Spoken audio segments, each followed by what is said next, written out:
Studies show that half of U.S. households are at risk of not having enough income to maintain their standard of living in retirement. That's according to the Center for Retirement Research at Boston College. Americans nearing retirement face uniquely different challenges than past generations. Here to talk about this is John Cagle in Mackinac, Illinois.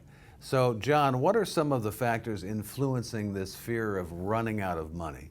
Yeah, thanks for having me. So I remember the dot-com years and the 2008 financial crisis.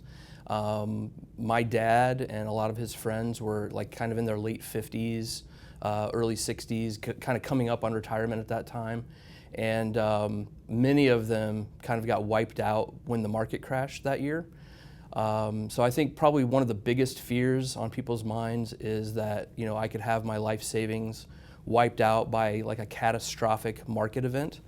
We build our business around that fear to make sure that clients are protected from market volatility in their retirement years. And how does longevity risk play a part? Well, there's really two risks, right? There's the risk that you could die too soon, and then there's the risk that you could live too long.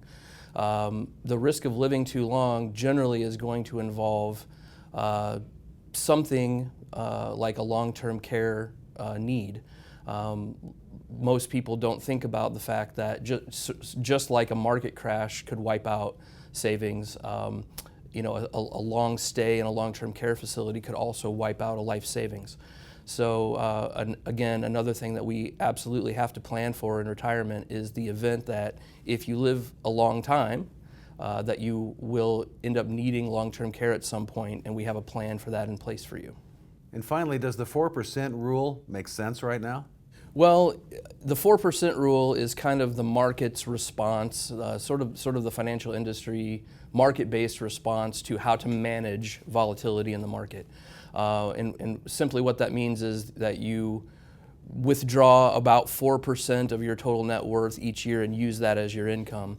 The reality is that with market volatility being a factor, with longevity risk being a factor, that the 4% rule is really not, it's not sustainable long term.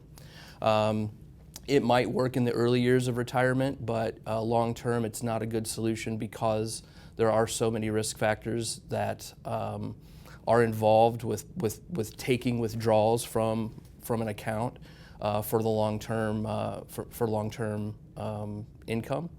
So basically, I would say with the 4% rule, you're really just relegating yourself to living on 4% of your net worth each year.